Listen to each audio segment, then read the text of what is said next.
Hello and welcome back to my YouTube channel. Hope are all doing well. तो देखो आज हम यहाँ पर हिमाचल के कुछ क्वेश्चंस को डिस्कस करेंगे। ये क्वेश्चंस देखो आपके प्रीवियस एग्जाम्स में ही पूछे गए हैं, सो नो डाउट आपके आने वाले एग्जाम्स में बेनिफिशियल होने वाले हैं। देखो इससे पहले हम पार्ट 21 यानी कि 21 वीडियोज़ ऑलरेडी डिस्कस कर चुके हैं, जिनमें हमने सिर्फ और सिर्फ हिमाचल के क्वेश्चंस को डिस्कस करके रखा हुआ है। तो अगर आपने वो वाली वीडियोज़ अभी तक नहीं देखी है तो इस वीडियो के डिस्क्रिप्शन में जाएँ, वहाँ पर हिमाचल क्वेश्चंस करके लिंक दिया गया होगा, उस लिंक पर क्लिक करके उन वीडियोज़ को देख लें। तो चलिए वीडियो को शुरू करते हैं। तो क्वेश्चन नंबर 128 से हम यहाँ पर स्टार्ट करेंगे। बाकी गाइज अगर आप पहली बार हमारे चैनल पर विजिट कर रहे हो तो ज़रूर से हमारे चैनल को सब्सक्राइब कर दें, साथ में बेल आइकन को जरूर प्रेस करें, साथ में इस वीडियो को लाइक जरूर कर दें। तो चलिए वीडियो को शुरू करते हैं क्वेश्चन नंबर 128 के साथ। The Sutlej river enters Himachal Pradesh from Tibet at. तो सतलुज नदी तिब्बत से हिमाचल में कहाँ से प्रवेश करती है? तो देखो सतलुज नदी तिब्बत से हिमाचल प्रदेश में प्रवेश करती है शिपकिला दर्रा से। ऑप्शन बी यहाँ पर करेक्ट हो जाएगा।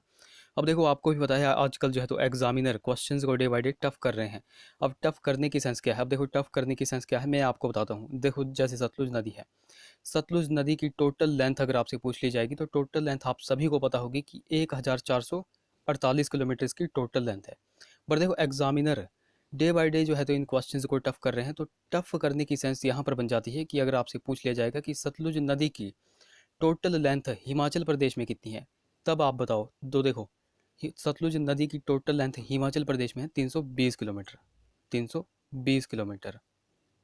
तो देखो इस तरह के क्वेश्चंस भी आपके एग्जाम में पूछे जा सकते हैं, तो ये पॉइंट्स आपको बिल्कुल नोट रखने हैं। बाकी सतलुज नदी तिब्बत से हिमाचल में शिपकिला दर्रा से प्रवेश करती है। बाकी 2-3 पॉइंट्स हम यहाँ पर सतलुज नदी के बारे में देख लेते हैं। जैसे सतलुज नदी का वैदिक नाम क्या है? तो यह है सतुद्री।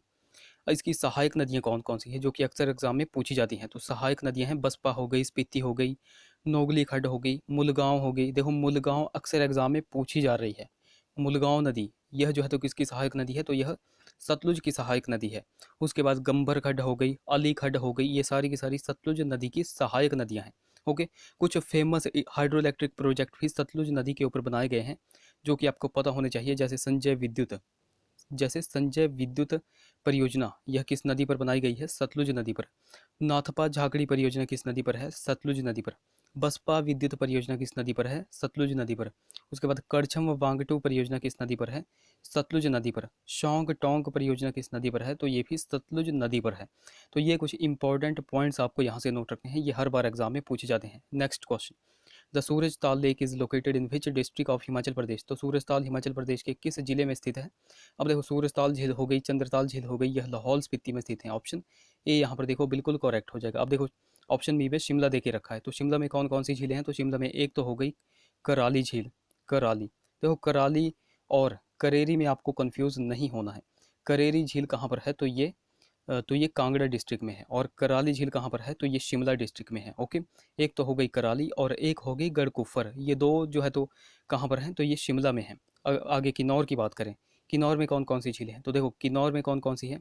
तो किन्नौर में एक तो आ जाएगी नाको झील जो कि बहुत ही ज़्यादा फेमस है, और एक आ जाएगी सोरंग झील, ये कहाँ पर है? किन्नौर में। और मंडी की तो आई थिंक सभी को पता होगा, रिवालसर झील, पराशर हो गई, कुंतभयोग, पंडोह, कुमार वाहन, कमरूनाग हो गई, सुखसार हो गई। तो यह कहाँ की हैं? तो ये सारी की सारी मंडी जिले की हैं। अगले क्वेश्चन की बात करें, Himachal days observe every year on. तो हिमाचल दिवस प्रतिवर्ष जो है तो कब मनाया जाता है? तो प्रतिवर्ष 15 अप्रैल को मनाया जाता है। अब देखो अगर इस क्वेश्चन की बात करें बिल्कुल डिटेल में, अगर इस क्वेश्चन की बात करें तो सबसे पहले आपको पता होना चाहिए कि हिमाचल प्रदेश को मुख्य आयुक्त क्षेत्र का दर्जा कब मिला था। तो देखो हिमाचल को मुख्य आयुक्त क्षेत्र का दर्जा 1948 में मिला था और 51 तक रहा था। उसके बाद हिमाचल प्रदेश को ग श्रेणी का दर्जा मिला गया, तो कब मिला? 1951 में। और कब तक मिला? 56 तक। उसके बाद हिमाचल प्रदेश को केंद्र शासित प्रदेश बनाया गया, कब से कब तक? 1956 से लेकर के 1971 तक। उसके बाद जाकर के 25 जनवरी 1971 को हिमाचल प्रदेश को पूर्ण राज्य का दर्जा दिया गया था। और यह भारत का कौन से नंबर का जो है तो राज्य बना था? तो 18वें नंबर का यह राज्य बना था। ये सारे पॉइंट देखो आपको नोट रखने हैं। ओके। अगले क्वेश्चन की बात करें, the rainiest place of Himachal Pradesh is. तो हिमाचल प्रदेश का सर्वाधिक वर्षा वाला स्थान हो जाएगा धर्मशाला। ऑप्शन डी यहाँ पर करेक्ट हो जाएगा। और सबसे कम वर्षा हिमाचल प्रदेश में कहाँ पर होती है? तो सबसे कम वर्षा वाला स्थान है स्पीति। कौन सा स्थान है? स्पीति, जो कि लाहौल स्पीति में पड़ता है। ओके। अच्छा यहाँ से आप दो क्वेश्चन का आंसर जो है तो नीचे कमेंट करके बताओ। एक तो हो गया भोरंज और एक हो गया डडहोल। ओके। तो भोरंज किस जिले का भाग, या फिर आप कह सकते हो किस जिले की तहसील है? और डडहोल जो है तो किस जिले का भाग है, ये भी आप नीचे कमेंट करके बता दो। इन दोनों का कमेंट आप नीचे करके बता दो। अगले क्वेश्चन की बात करें, which one of the following districts does not fall in the new Himachal, तो निम्न में से कौन सा जिला जो है तो नए हिमाचल में नहीं आता है। अब देखो नए हिमाचल की यहाँ पर बात की गई है, तो आपको पहले पुराने हिमाचल के बारे में पता होना चाहिए। तो पुराने हिमाचल में बेसिकली कौन कौन सी जिले आते हैं, तो एक तो हो गया चंबा, ओके, एक हो गया चंबा, एक हो गया सिरमौर, एक हो गया महासू और एक हो गया मंडी। ओके, ये 4 जिले जो है तो पुराने हिमाचल में आते हैं। अब यहाँ से आपको पता चल गया कि नए हिमाचल में कौन सा जिला नहीं आता है, तो चंबा यहाँ से नहीं आता है। सो ऑप्शन ए यहाँ पर बिल्कुल करेक्ट हो जाएगा। अगले क्वेश्चन की बात करें, Naina Devi hills are located in, तो नैना देवी पहाड़ियाँ कहाँ पर हैं, तो ये बिलासपुर में स्थित हैं। ऑप्शन ए यहाँ पर करेक्ट हो जाएगा। अब देखो यह बिलासपुर में है, बिलासपुर में टोटल सात सात जो है तो पहाड़ियाँ हैं। ओके, 7 यहाँ पर बिल्कुल पहाड़ियाँ हैं और जो कि अक्सर एग्जाम में पूछी जाती हैं। 7 पहाड़ियों की वजह से बिलासपुर को जो है तो सतधार भी कहा जाता है। ये भी पॉइंट आपको नोट रखना है। अब वो 7 पहाड़ियाँ कौन कौन सी हैं मैं आपको यहाँ पर बता देता हूँ। सबसे पहले नैना देवी की पहाड़ी, जो कि हमने यहाँ पर डिस्कस कर लिया। उसके बाद कोट पहाड़ी धार, ये कहाँ पर है, बिलासपुर। उसके बाद झंझियार धार, झंझियार धार ये कहाँ पर है, बिलासपुर में। उसके बाद सियूण धार, सियूण। उसके बाद बांदला धार, उसके बाद हो गया रतनपुर धार और लास्ट में आ गया बहादुरपुर धार, बहादुरपुर धार। तो ये 7 धारें आपको बिल्कुल नोट रखनी है, जो कि कहाँ पर हैं, बिलासपुर जिले में। अगले क्वेश्चन की बात करें, Chandrakhani pass is located in which district of Himachal Pradesh, तो चंद्रखानी दर्रा हिमाचल के किस जिले में स्थित है, तो देखो चंद्रखानी दर्रा जो है तो कुल्लू में स्थित है। ऑप्शन ए यहाँ पर देखो बिल्कुल करेक्ट हो जाएगा। अच्छा, यहाँ से आप एक क्वेश्चन का आंसर नीचे कमेंट करके बताओ। तामसर, तामसर दर्रा देखो अक्सर एग्जाम में पूछा जाता है, तो तामसर दर्रा किस जिले में स्थित है, ये आप नीचे कमेंट करके बता दो। और हिमाचल का एक और क्वेश्चन यहाँ से आप कमेंट करके बताओ, हिमाचल का कौन सा दर्रा सबसे अधिक ऊंचाई पर स्थित है, हिमाचल प्रदेश का कौन सा दर्रा सबसे अधिक ऊंचाई पर स्थित है, ये भी आप नीचे कमेंट करके बता दो। अगले क्वेश्चन की बात करें, क्वेश्चन हमारा 135 है, जोगनी वाटरफॉल इज लोकेटेड इन, तो जोगनी झरना जो है तो कहाँ पर स्थित है, तो ये मंडी में स्थित है। ऑप्शन बी यहाँ पर देखो करेक्ट हो जाएगा, मंडी में।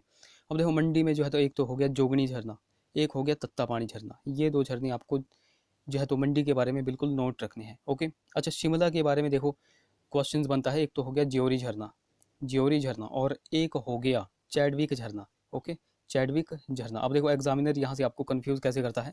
अभी एक एग्जाम हुआ था, वहाँ पर आपको जो है तो कैसे दिया गया था, आपको पूछा गया था कि ज्योरी झरना कहाँ पर है, और वहाँ पर शिमला न दे करके शिमला के कुछ एरिया दे दिए गए थे, जैसे कि समर हिल दे दिया गया था, रामपुर दे दिया गया था, सराहा दे दिया गया था, तत्तापानी दे दिया गया था, सॉरी तत्तापानी नहीं है आप कह सकते हो, कुफरी दे दिया गया था। तो इस तरह से ऑप्शन दे दिए गए थे। तो देखो ज्योरी झरना कहाँ पर है, तो ये पॉइंट देखो आपको यहाँ से नोट रखने हैं। एक तो ज्योरी झरना है, ज्योरी झरना हो जाएगा रामपुर बुशहर में। ओके, और चैडविक झरना कहाँ पर है, तो ये है समर हिल में, समर हिल में।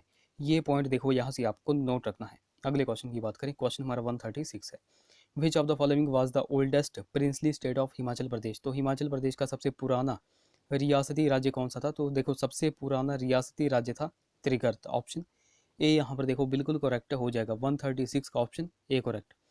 अगले क्वेश्चन की बात करें, बाकी गाइज अगर आप पहली बार हमारे चैनल लेट्स प्रिपेयर पर विजिट कर रहे हो तो जरूर से हमारे चैनल को सब्सक्राइब कर दें।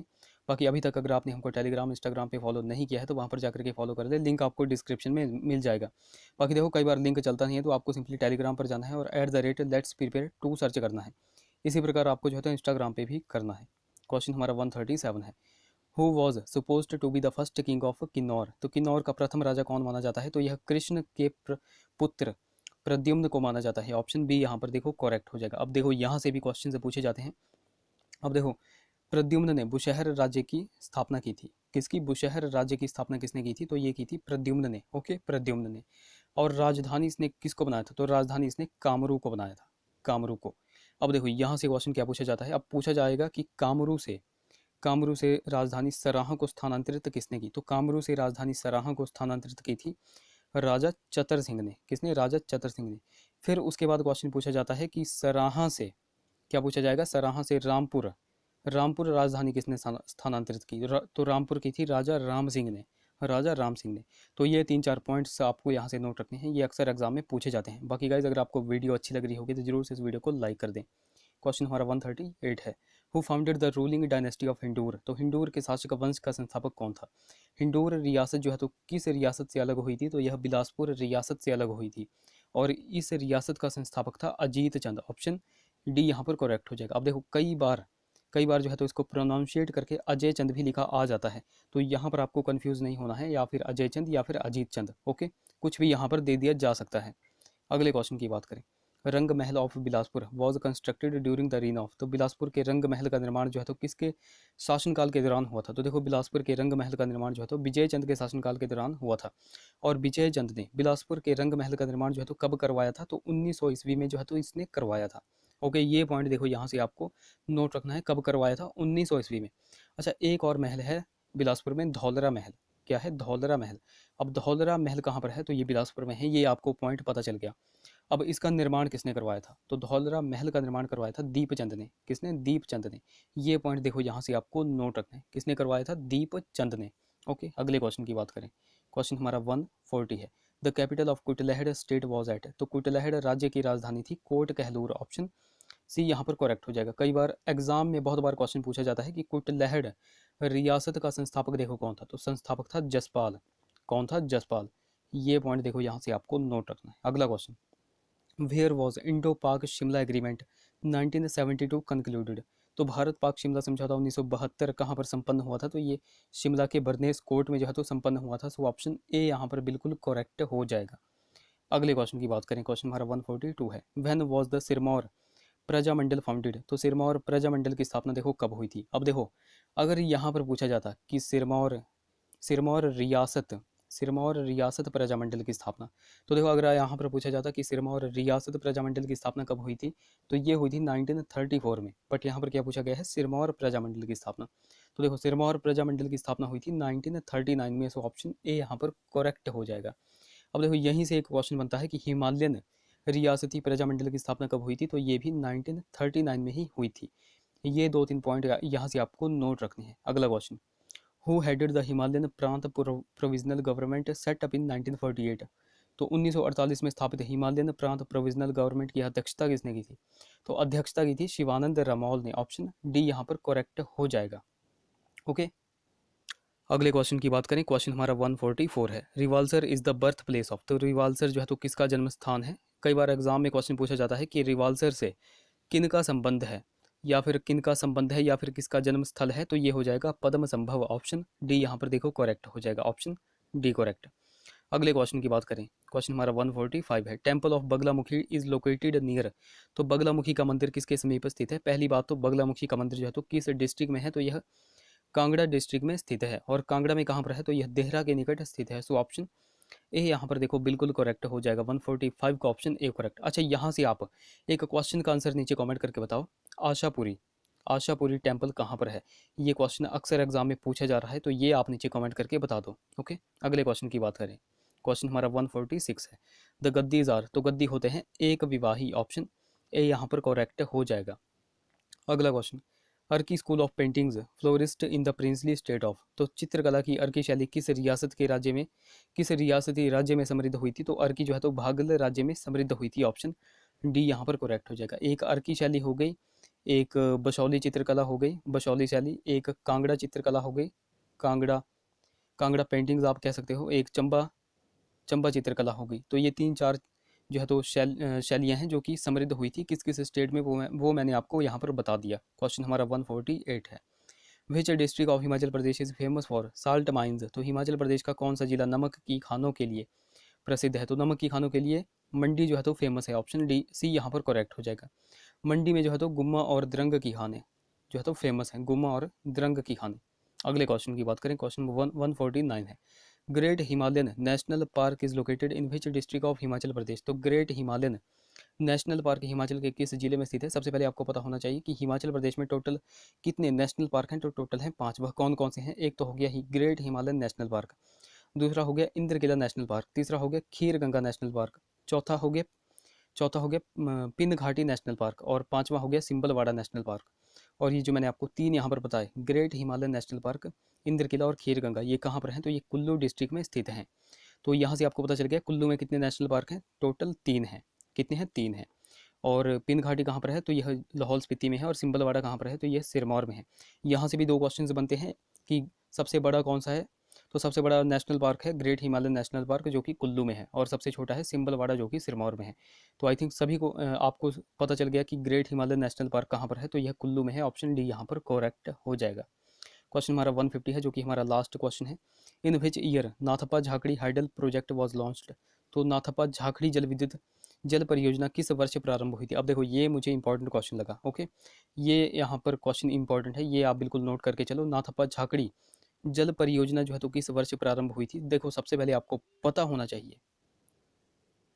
देखो सबसे पहली बात, नाथपा झाकड़ी जल विद्युत परियोजना है किस जिले में, तो यह किन्नौर जिले में स्थित है। उसके बाद क्या पूछा जाता है, नाथपा झाकड़ी जल विद्युत परियोजना जो है तो किस नदी के ऊपर निर्मित है, तो यह सतलुज नदी के ऊपर निर्मित है। ये 2 पॉइंट आपको पता चल गए। उसके बाद एक और पॉइंट आता है कि नाथपा झाकड़ी जल विद्युत परियोजना की टोटल कैपेसिटी कितनी है, तो टोटल कैपेसिटी है 1500 मेगावाट की। कितनी, 1500 मेगावाट। फिर चौथा क्वेश्चन पूछा जाता है कि इसको कौन सी एजेंसी जो है तो एग्जीक्यूट करती है, तो इसको सतलुज जल विद्युत निगम लिमिटेड जो है तो एग्जीक्यूट करती है। ये 2-3 पॉइंट आपको यहाँ से नोट रखने हैं।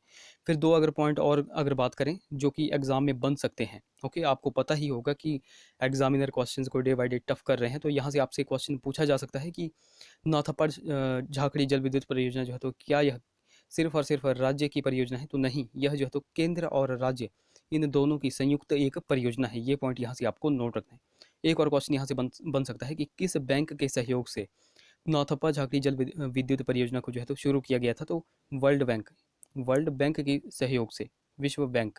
सो आई होप इस क्वेश्चन के बारे में आपको बहुत कुछ जानने को मिला होगा। बाकी नाथपा झाकड़ी जल विद्युत परियोजना किस वर्ष प्रारंभ हुई थी, 1988 में यह प्रारंभ हुई थी। सो ऑप्शन ए यहाँ पर करेक्ट हो जाएगा। तो देखो गाइस, ये थे हमारे कुछ क्वेश्चंस। आई होप वीडियो आपको इन्फॉर्मेटिव लगी होगी। अगर वीडियो अच्छी लगी है तो जरूर से इसे लाइक करें, शेयर करें, चैनल को सब्सक्राइब करें, साथ में बेल आइकन को जरूर प्रेस करें। तो चलिए मिलते हैं अगली वीडियो में। Till then take care.